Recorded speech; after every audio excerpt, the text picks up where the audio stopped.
আর্তিকা ছিলেন স্পেশাল ব্রাঞ্চের একজন আন্ডারকভার অফিসার। একটি অত্যন্ত গোপনীয় মিটিং শেষ করে তিনি একা বাড়ি ফিরছিলেন। সময় তখন ঠিক রাত 12টা। হাঁটতে হাঁটতে যখন সম্পূর্ণ নির্জন একটা এলাকায় পৌঁছালেন, তখন দেখলেন রাস্তার মাঝখানে দাঁড়িয়ে আছে ইন্সপেক্টর জাহিদ হাসান এবং তার সঙ্গে দুজন কনস্টেবল, রফিক আর সোহেল। রাতের এই সময়ে একজন একা তরুণীকে দেখতে পেয়ে তাদের চোখে মুখে যেন একটা অসুস্থ উল্লাস ঝিলিক দিয়ে উঠল। ইন্সপেক্টর জাহিদ হাসান ধীরে ধীরে এগিয়ে এসে আর্তিকার পথ আটকে দাঁড়াল। মাথা থেকে পা পর্যন্ত তীক্ষ্ণ কুৎসিত দৃষ্টিতে তাকিয়ে রইল। আর্তিকা পাশ কাটিয়ে এগোতে চাইলে তারা তিনজন পেছন পেছন হাঁটতে শুরু করল। চারপাশ অন্ধকারে ডুবে আছে আর আর্তিকার হৃৎস্পন্দন দ্রুততর হতে লাগল। হঠাৎ জাহিদ পেছন থেকে এসে তার হাত শক্ত করে চেপে ধরে বলল, "কিরে ম্যাডাম, কোথা থেকে ফিরছ? আমাদের পাশ কাটিয়ে সোজা চলে যাচ্ছিস নাকি?" তিনজনের মুখেই তখন মদের নেশার ছাপ স্পষ্ট। আর্তিকা শান্ত কিন্তু সামান্য ভীত গলায় উত্তর দিলেন, "জরুরি কাজ ছিল স্যার, সেটা শেষ করে এখন বাড়ি ফিরছি।" জাহিদ তার চুল ধরে জোরে টেনে নিজের দিকে কাছে এনে কুটিল হাসি দিয়ে বলল, "আমাকে বলবি নাকি সেই জরুরি কাজ কি ছিল?" আর্তিকা একই শান্ত গলায় বললেন, "ওটা ছিল খুবই গুরুত্বপূর্ণ অফিসিয়াল মিটিং।" এই উত্তর শুনে তিনজনেই পেট চেপে অট্টহাসি দিয়ে উঠল। জাহিদ ব্যঙ্গ করে বলল, "রাতের এই সময় আবার অফিস মিটিং? চল, আমাদের সাথেও একটা মিটিং কর না?" হঠাৎ সে আর্তিকার হাত আরও জোরে টানল, এত জোরে যে তার শাড়ির একটা অংশ ছিঁড়ে গেল। মুহূর্তে আর্তিকা বুঝলেন এবার ভয়ঙ্কর কিছু ঘটতে চলেছে। তিনি ধীরে ধীরে পিছিয়ে আসতে লাগলেন, কিন্তু জাহিদ আরও কাছে এগিয়ে এলো। সে ঝাঁপিয়ে পড়ার আগেই আর্তিকা সমস্ত শক্তি জড়ো করে দৌড়ে পালালেন। ক্ষিপ্ত জাহিদ তার পেছনে ছুটল। আর্তিকার শ্বাসপ্রশ্বাস দ্রুত হতে লাগল, শরীর কাঁপছিল, তবুও প্রাণ বাঁচানোর জন্য প্রাণপণে দৌড়াতে লাগলেন। হঠাৎ পেছন থেকে জাহিদ তাকে ধাক্কা দিল। তিনি রাস্তার মাঝখানে ছিটকে পড়ে গেলেন। ইন্সপেক্টরের চোখে তখন এক বন্য নেশাগ্রস্ত লালসার আগুন। শিকার দেখার মতো নিচু হয়ে সে তাকিয়ে রইল। অসহায়ের মতো মনে হলেও আর্তিকা মনে মনে হিসেব করছিলেন। ধরার আগেই তিনি সমস্ত শক্তি দিয়ে তাকে ঠেলে সরিয়ে দিলেন এবং দ্রুত উঠে দাঁড়ালেন। আবারও জাহিদ পেছন থেকে তাকে জাপটে ধরে ফেলল। কাঁপতে কাঁপতে আর্তিকা জোর গলায় বলে উঠলেন, "আমাকে ছেড়ে দিন, যা পড়ছেন সেটা ভুল, থামুন, না হলে এর পরিণতি ভয়ঙ্কর হবে।" কিন্তু জাহিদ তখন পুরোপুরি উন্মত্ত। এর মধ্যেই কনস্টেবল রফিক আর সোহেল ছুটে এসে পৌঁছাল। আর্তিকার কথা শুনে তারা তিনজন একসাথে পেট চেপে হাসতে লাগল। জাহিদ হাসতে হাসতে বলল, "রফিক, মদ নিয়ে আয়।" রফিক দ্রুত গাড়ি থেকে এক বোতল মদ নিয়ে এলো। ইন্সপেক্টর বোতল খুলে হাতে নিয়ে আর্তিকার দিকে এগোলেন। তখনও তিনি রাস্তার মাঝখানে দাঁড়িয়ে। বোতলের পুরো মদ সে তার গাড়ে ছুঁড়ে দিল। পুরো শরীর ভিজে গেল মদে। সঙ্গে সঙ্গে সোহেল আরেকটা বোতল এগিয়ে দিল। অর্ধেক মদ নিজে খেয়ে জাহিদ বোতলটা আর্তিকার হাতে গুজে দিয়ে গর্জে উঠল, "খা।" কাঁপতে কাঁপতে আর্তিকা বললেন, "না, আমি মদ খাই না।" কুৎসিত দৃষ্টিতে তার দিকে তাকিয়ে জাহিদ বলল, "খেয়ে নে, না হলে এমন কিছু করব যাতে তুই কোনোদিন কারো সামনে মুখ দেখাতে পারবি না।" অবশেষে আতঙ্কে কাঁপতে কাঁপতে আর্তিকা বোতলটা হাতে নিলেন এবং মদ পান করতে শুরু করলেন। ইন্সপেক্টর জাহিদ হাসান ও তার দুই কনস্টেবল একে অপরের দিকে তাকিয়ে অস্থির চোখে আর্তিকার দিকে চেয়ে রইল। মনে হচ্ছিল তাদের নোংরা পরিকল্পনা এবার পুরোপুরি সফল হতে চলেছে। কিছুক্ষণের মধ্যেই মদের নেশায় আর্তিকার মাথা ঘুরতে শুরু করল। তিনি দু হাতে মাথা চেপে ধরলেন, দাঁড়িয়ে থাকতে পারছিলেন না, চারপাশ যেন ঘুরপাক খাচ্ছিল। পুলিশরা অপেক্ষা করছিল তার পুরোপুরি নেশাগ্রস্ত হওয়ার জন্য। কিছুক্ষণের মধ্যেই আর্তিকা রাস্তার ওপর লুটিয়ে পড়লেন। অচেতন অবস্থায় তিনি শুধু শুনতে পাচ্ছিলেন তাদের নিষ্ঠুর হাসি। ইন্সপেক্টর জাহিদ নিচু হয়ে তার মুখের কাছে এসে এক চিলতে হাসি দিয়ে চুলের গোছা আঙুলে পেঁচিয়ে বলল, "এখন আসল মজা শুরু হবে।" রফিক আর সোহেল কাছে এগিয়ে এলো। তাদের চোখে জ্বলছিল অমানবিক লালসার আগুন। কিন্তু ঠিক তখনই যখন জাহিদ তার গালে হাত দিতে গেল, হঠাৎ বিকট শব্দ হল। আর্তিকা মাটিতে পড়ে থাকা বোতলটা তুলে সমস্ত শক্তি দিয়ে জাহিদের মাথায় আঘাত করলেন। ইন্সপেক্টরের চোখের সামনে অন্ধকার নেমে এলো। কপাল থেকে রক্ত গড়িয়ে পড়ল। সে মাটিতে লুটিয়ে পড়ল। দুই কনস্টেবল মুহূর্তের জন্য হতবাক হয়ে গেল। কাঁপতে কাঁপতে দুর্বল অবস্থায় আর্তিকা দাঁড়ানোর চেষ্টা করলেন। তার হাঁটা টলমল করছিল, শ্বাস-প্রশ্বাস ভারী হচ্ছিল। তবুও সমস্ত শক্তি জড়ো করে তিনি আবার দৌড়াতে শুরু করলেন। মাথা ঘুরছে, তবুও টলতে টলতে দৌড়াচ্ছিলেন। কিন্তু ঠিক তখনই মাথা থেকে রক্ত ঝরতে থাকা জাহিদ গর্জে উঠল। কি দাঁড়িয়ে আছো? ধরো ওকে, এর শাস্তি অবশ্যই দিতে হবে। কনস্টেবল রফিক দৌড়ে গিয়ে কিছু দূরেই আর্তিকার হাত ধরে ফেলল। ভয়ে কাঁপতে কাঁপতে, হাঁপাতে হাঁপাতে আর্তিকা নিজেকে ছাড়ানোর চেষ্টা করলেন। কিন্তু ক্ষিপ্ত জাহিদ এগিয়ে এসে রফিকের হাত থেকে তাকে টেনে নিজের কাছে নিল। তার চোখে তখন পশুর মতো লাল আগুন জ্বলছিল। সে আর্তিকার কানে ফিসফিস করে বলল, আমার সঙ্গে লড়াই করার সাহস করেছিস? এখন তোর শাস্তি দ্বিগুণ হবে। আর্তিকার শ্বাস ভারী হয়ে গেল। তিনি অসহায়ের মতো তার গ্রিপে আটকে গেলেন। জাহিদ তাকে টেনে নিজের গাড়ির দিকে নিয়ে যেতে লাগল এবং কনস্টেবলদের আদেশ দিল, তোমরা এখানেই ভাগো, আমি নিজেই সব করব। এখন দেখাবো আমার আসল ক্ষমতা। রফিক আর সোহেল কুৎসিতভাবে হেসে উঠল। তারা একে অপরকে চোখ টিপে ইশারা করল। এদিকে আর্তিকা প্রাণপণে ছাড়ানোর চেষ্টা করছিলেন, কিন্তু জাহিদ আরও শক্ত করে তাকে আঁকড়ে ধরল এবং গাড়ির দিকে টেনে নিল। তিনি বুঝতে পারলেন এবার সত্যিই ভয়ঙ্কর কিছু ঘটতে যাচ্ছে। জাহিদ গাড়ির দরজা খুলে তাকে ভেতরে ঠেলে দিল।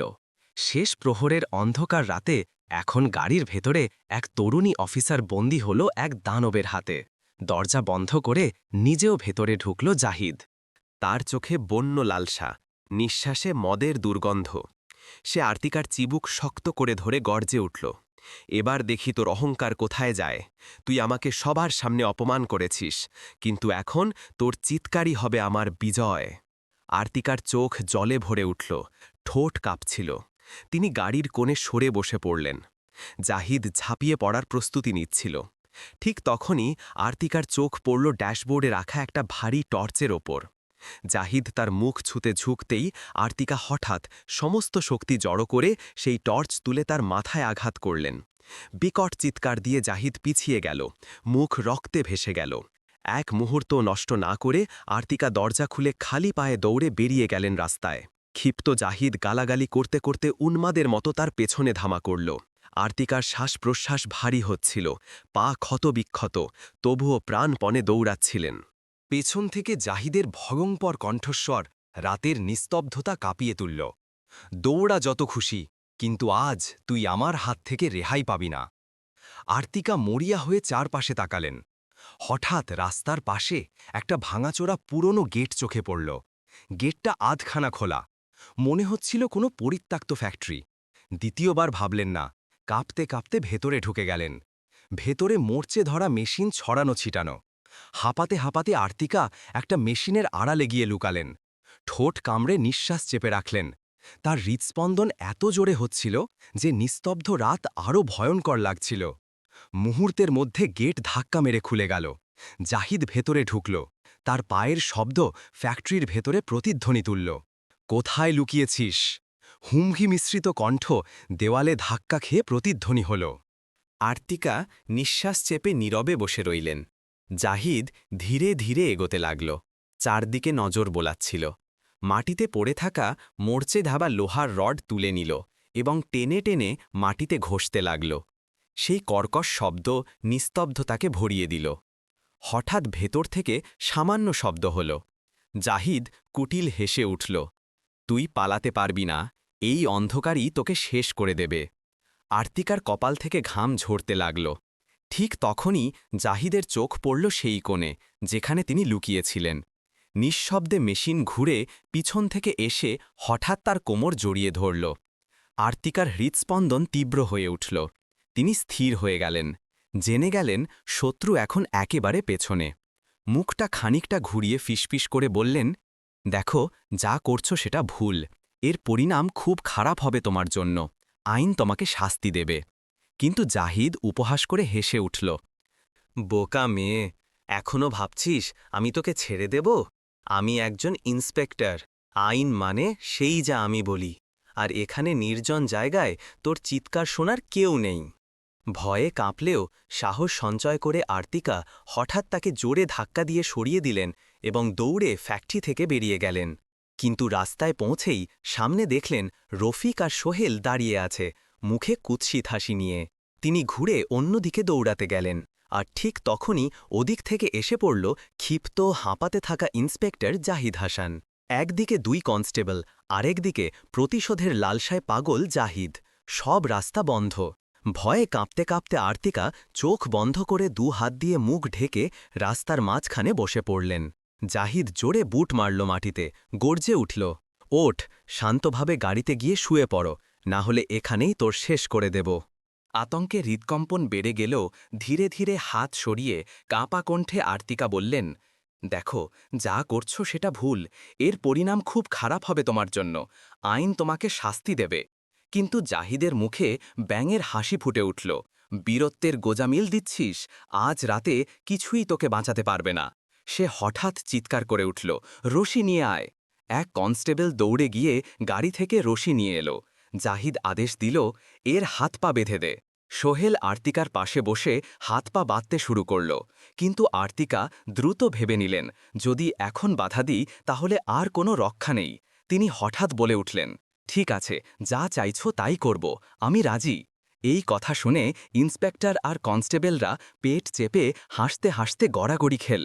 জাহিদ কাছে এসে বলল, ভালো মেয়ে, যদি আগেই রাজি হতিস তাহলে এত ঝামেলা করতে হতো না।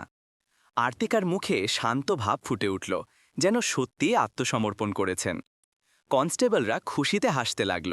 নিশ্চিত হয়ে গেল, এবার মেয়েটা পুরোপুরি তাদের নিয়ন্ত্রণে। জাহিদ হাত নেড়ে বলল, রশির দরকার নেই, এখনো নিজেই রাজি, শুধু গাড়িতে তুলে দে। কাঁপতে কাঁপতে আর্তিকা গাড়ির দিকে হাঁটতে শুরু করলেন। গাড়ির কাছে পৌঁছে ঠোঁট কাঁপতে কাঁপতে ফিসফিস করে বললেন, আমি তোমার কথায় রাজি হচ্ছি, কিন্তু আবারও বলছি, এর শেষটা খুব খারাপ হবে তোমাদের জন্য। জাহিদ ঠোঁটে বাঁকা হাসি টেনেই উত্তর দিল, আজ রাতে একটা শেষ হবে, সেটা হবে তোর, বাকি সব ভুলে যা। কনস্টেবলরা একে অপরকে দেখে কুৎসিত হাসি দিল। তাদের হাসির প্রতিধ্বনি ছড়িয়ে পড়ল অন্ধকারে। ধীরে ধীরে আর্তিকা গাড়ির ভেতরে পা রাখলেন। জাহিদ কাছে ঝুঁকে বিদ্রুপ করে বলল, ভালো মেয়ে, অবশেষে বুদ্ধি এসেছে তোর। ঠিক সেই সময় দূর থেকে হেডলাইটের আলো দেখা গেল। আরেকটা পুলিশ জিপ এসে থামল। আতঙ্কিত জাহিদ দ্রুত গাড়ির দরজা বন্ধ করে জিপের দিকে এগিয়ে গেল। ভেতরে অন্য পুলিশ ছিল। আর্তিকা গাড়ির ভেতর থেকেই সতর্ক চোখে সবকিছু দেখছিলেন, কিন্তু নামার আগেই সুযোগ হাতছাড়া হল। আবারও তিনি দানবের হাতে বন্দী রইলেন। জাহিদ নিজের গাড়ির দিকে ফিরল। দরজা খুলে আর্তিকার হাত ধরে নরম স্বরে বলল, আমার ভীষণ ক্ষুধা লেগেছে, আগে আমাকে কিছু খেতে দে, তারপর থাকবে শুধু তুই আর আমি। তার চোখে ধূর্ত হাসি ছড়িয়ে পড়ল। সে গাড়ি থেকে একটা বার্গার এনে আর্তিকার হাতে দিল। আর্তিকা রাস্তায় বসে খাওয়ার ভান করতে লাগলেন। জাহিদ অধৈর্য হয়ে বলল, তাড়াতাড়ি খা, সময় নেই। মনে মনে আর্তিকা ভাবলেন, আর দেরি করানো সম্ভব নয়, এখনই কিছু করতে হবে। তিনি ধীরে ধীরে দাঁড়ালেন। নির্জন রাতে নীরবতা চারপাশকে আরও ভারী করে তুলল। জাহিদ উৎকণ্ঠিত, চোখে নেশাগ্রস্ত লালসার ঝিলিক। পেছনে রফিক ও সোহেল কুচকুচে হাসিতে ফিসফিস করছিল। হঠাৎ জাহিদ তার হাত শক্ত করে ধরে ফিসফিস করে বলল, খেলা অনেক হলো, আর সময় নষ্ট করিস না। এক মুহূর্তের জন্য আর্তিকার ঠোঁটে সরল নিষ্পাপ হাসি ফুটল, যেন সত্যি আত্মসমর্পণ করেছেন। চোখে চোখ রেখে আস্তে বললেন, একটা শর্ত আছে। জাহিদ থেমে গেল। শর্ত? আর্তিকা মিষ্টি গলায় বললেন, আমাকে ছোঁয়ার আগে তোমাকে চোখ বন্ধ করতে হবে। জাহিদ বিস্মিত হয়ে পলক ফেলল, তারপর ব্যঙ্গ করে হেসে উঠল, এটা আবার কেমন শর্ত? আচ্ছা, মেনে নিলাম। আর্তিকা তার হাত ধরে আলতোভাবে রাস্তার এক কোণের দিকে নিয়ে গেলেন। জাহিদ অহংকারে ভেসে তার পেছনে চলল, গর্ব করে বলল, হ্যাঁ, ঠিকই বলেছিস, ভয়ের কি আছে, শেষ পর্যন্ত আমি তো একজন ইন্সপেক্টর। অন্ধকার রাতে দূর থেকে কুকুরের ডাক আর বাতাসের শব্দ ছাড়া আর কিছু শোনা যাচ্ছিল না। আর্তিকা তাকে নির্জন জায়গায় নিয়ে গিয়ে সরল ভান করে বললেন, এখানে শুয়ে পড়ো, চোখ বন্ধ করো। জাহিদ বাঁকা হাসি দিয়ে রাস্তার উপর শুয়ে পড়ল আর চোখ বন্ধ করল। ঠিক আছে, এবার দেখি তুই কি করিস। আর্তিকা কিছুক্ষণ তার চারপাশে ঘুরলেন, গভীরভাবে ভাবলেন। তারপর নিচু হয়ে ভান করলেন যেন ঝুঁকতে যাচ্ছেন। হঠাৎ নিজের জুতোর গোড়ালি দিয়ে জাহিদের কবজিতে জোরে আঘাত করলেন, যেখানে তার রিভলভার বাঁধা ছিল। ব্যথায় চিৎকার করে জাহিদ চোখ খুলে দিল, কিন্তু ততক্ষণে আর্তিকা তার বন্দুক ছিনিয়ে নিয়েছেন। ক্ষিপ্ত জাহিদ চেঁচিয়ে উঠল, এ কি চালাকি করলি, আমাকে বিশ্বাসঘাতকতা করলি? কিন্তু আর্তিকা শান্ত মুখে বন্দুকটা হাতে নিয়ে তার কাছে গেলেন। চোখে ভুয়ো উষ্ণতা এনে ফিসফিস করে বললেন, আমি শুধু প্রমাণ করতে চেয়েছিলাম যে চাইলে যে কোনো সময় পালাতে পারি, কিন্তু এখন এটা আমার নিজের সিদ্ধান্ত। আমি থাকছি, আমি প্রস্তুত। জাহিদের রাগ বিকৃত হাসিতে পরিণত হল। সে ভেবে নিল এবার সত্যিই জিতেছে। আর্তিকাকে বুকে টেনে নিল, কিন্তু আর্তিকা বললেন, 1 মিনিট দাঁড়াও, আগে বলো তুমি কি সত্যি এত ক্ষমতাবান যে যা খুশি করতে পারো? অহংকারে ফুলে ওঠা জাহিদ বুক চিতিয়ে বলল, হ্যাঁ, পারি। তখনই আর্তিকা তার হাত ধরে আবার গাড়ির দিকে টেনে নিলেন। জাহিদ বিভ্রান্ত হলেও অহংকারে ভেসে তার সঙ্গে গেল। গাড়ির কাছে পৌঁছেই আর্তিকা তাড়াতাড়ি ভেতরে ঢুকে লাল রঙের একটি ওড়না বের করে আনলেন। সেটি তুলে ধরে জিজ্ঞেস করলেন, এটা কার? জাহিদ বাঁকা হাসি দিয়ে উত্তর দিল, হবে তোর মতো কোনো মেয়ের? কিন্তু এবার আর্তিকার চোখ কঠিন হয়ে উঠল। দৃঢ়স্বরে বললেন, আমি বিশ্বাস করি না। যদি তুমি এত ক্ষমতাবান হও তবে প্রমাণ করো। অহংকারে অন্ধ জাহিদ মোবাইল বের করে একের পর এক মেয়েদের ছবি দেখাতে লাগল, যাদের ওপর সে নির্যাতন করেছে। গর্ব করে বলতে লাগল, কাল আমি এটা করেছি, পরশু ওটা করেছি, আমায় থামাবে কে? আমি তো ইন্সপেক্টর। অহংকারে ভেসে উঠল জাহিদের গলা। আর্তিকা নীরবে সব শুনছিলেন। মনে মনে প্রতিজ্ঞার আগুন জ্বলছিল। তারপর তিনি এগিয়ে এসে মিষ্টি হাসি দিয়ে বললেন, অসাধারণ, তুমি তো সত্যি অনেক সাহসী। এবার আমি তোমার সাহস আর একবার দেখতে চাই। তিনি তার হাত ধরে আবার রাস্তায় নিয়ে গেলেন, যেখানে রফিক আর সোহেল দাঁড়িয়েছিল। অহংকারে অন্ধ জাহিদ বিন্দুমাত্র সন্দেহ না করে তার সঙ্গে গেল। যখন তারা সেই জায়গায় পৌঁছাল, তখন আর্তিকা হাজার মৃদু হেসে বললেন, তাহলে ইন্সপেক্টর, কি বলছিলে, তোমাকে কেউ কখনো ধরতে পারবে না? এক কথা বলতে বলতেই তিনি জামার ভেতর থেকে একটা ছোট লুকানো ক্যামেরা বের করে আনলেন। সেই ক্যামেরায় ইন্সপেক্টর জাহিদ হাসানের প্রতিটি অপরাধ, প্রতিটি অহংকারী স্বীকারোক্তি, প্রতিটি নোংরা কাজ রেকর্ড হয়ে গিয়েছিল। মুহূর্তে জাহিদের মুখ ঠ্যাকাশে হয়ে গেল। বিষয়টা বুঝতে পেরে আতঙ্কে ক্যামেরা ছিনিয়ে নিতে ঝাঁপিয়ে পড়ল। কিন্তু তার আগেই রাতের আকাশ কাঁপিয়ে একটা চড়ের শব্দ প্রতিধ্বনি তুলল। চড় মেরেছিলেন আর্তিকা। এখন তিনি আর কাঁপতে থাকা অসহায় নারী নন, বরং তার প্রকৃত রূপে এক নির্ভীক স্পেশাল ব্রাঞ্চ অফিসার। ঠিক তখনই পেছন থেকে হেডলাইট জ্বলে উঠল। দুটো কালো জিপ ব্রেক কষে ধোঁয়া উড়িয়ে দাঁড়াল। মুহূর্তের মধ্যে কমান্ডো দল গাড়ি থেকে বেরিয়ে এলো। আর্তিকা হাত তুলে সংকেত দিলেন। এক নিমিষে ইন্সপেক্টর জাহিদ হাসান আর 2 কনস্টেবলকে মাটিতে ফেলে চেপে ধরা হল। জাহিদের পা কাঁপছিল, কাঁপা কণ্ঠে তোতলাতে লাগল, এই মেয়ে মিথ্যে বলছে, মিথ্যে। আর্তিকা এগিয়ে এসে আর একটা জোরে চড় মেরে কর্তৃত্বপূর্ণ কণ্ঠে বললেন, তুমি জানো আমি কে? আমি স্পেশাল ব্রাঞ্চের অফিসার। এই টিম এসেছে আমার নির্দেশে। তুমি ভেবেছিলে আমার সঙ্গে খেলা খেলছ, কিন্তু আসল খেলাটা খেলেছি আমি, তোমার সঙ্গে। তিনি পকেট থেকে পরিচয়পত্র বের করে তার চোখের সামনে ঝুলিয়ে ধরলেন। রফিক আর সোহেল ভয়ে স্তব্ধ হয়ে গেল, মুখের রং উধাও। আর্তিকা এরপর জাহিদকে লাথি মেরে মাটিতে ফেলে দিলেন এবং আদেশ দিলেন, নিয়ে যাও এদের। কমান্ডোরা ইন্সপেক্টর আর তার লোকদের টেনে জিপে তুলল এবং দ্রুত কারাগারের পথে রওনা হল। কয়েকদিনের মধ্যেই আদালতে বিচার শুরু হল। আর্তিকা ক্যামেরার ফুটেজ আর সব প্রমাণ বিচারকের সামনে উপস্থাপন করলেন। এই অকাট্য প্রমাণগুলো ন্যায়ের পথ সহজ করে দিল। আদালত 3 নরপশুকে কঠিনতম শাস্তি দিল। এইভাবে এই কাহিনী সবার জন্য শিক্ষা হয়ে দাঁড়াল। অপরাধী যতই শক্তিশালী হোক না কেন, তার চূড়ান্ত পরিণতি হল লজ্জা আর পতন। বছরের পর বছর ইন্সপেক্টর জাহিদ হাসান আর তার কনস্টেবলরা নির্দোষ মেয়েদের শিকার বানিয়েছে, ভেবেছে তাদের কেউ কিছু করতে পারবে না। তাদের অহংকার তাদের অন্ধ করেছিল। তারা বিশ্বাস করেছিল তারা অজেয়। জাহিদ ভেবেছিল সবার সঙ্গে খেলা খেলছে, এমনকি আর্তিকার সঙ্গেও। কিন্তু সত্য ছিল ভিন্ন। আসলে আর্তিকাই তার সঙ্গে খেলা খেলছিলেন। শুরু থেকেই তিনি সহ্য করেছেন, কষ্ট পেয়েছেন, ঝুঁকি নিয়েছেন, শুধু দানবের অপরাধগুলো প্রকাশ করতে, প্রমাণ করতে আর দুনিয়ার সামনে আনতে। সুযোগের সময় এলে তিনি নিজের প্রকৃত পরিচয় প্রকাশ করলেন, এক নির্ভীক স্পেশাল ব্রাঞ্চ অফিসার হিসেবে। আর যে মানুষটি বছরের পর বছর অসংখ্য মেয়েকে কাঁদিয়েছে, সে নিজে কাঁদতে কাঁদতে চর খেয়ে কারাগারের পিছনে গিয়েছিল। এই সমাপ্তি প্রমাণ করল এক চিরন্তন সত্য: ক্ষমতা আর পদমর্যাদার অপব্যবহার হয়তো সাময়িক আনন্দ দিতে পারে, কিন্তু তা কখনোই স্থায়ী নয়। শেষ পর্যন্ত সত্য আর সাহস সর্বদা মন্দকে পরাজিত করে। আর্তিকার এই গল্প দেখিয়ে দিল, রাত যতই অন্ধকার হোক, ন্যায় বিচার একদিন না একদিন আসবেই। মন্দ যতই শক্তিশালী মনে হোক, সত্য শেষ পর্যন্ত জয়লাভ করে, যদিও পথটা কঠিন হয়। ভিডিওটি ভালো লাগলে একটি লাইক দিন আর আমাদের চ্যানেলটি সাবস্ক্রাইব করে রাখুন। ধন্যবাদ।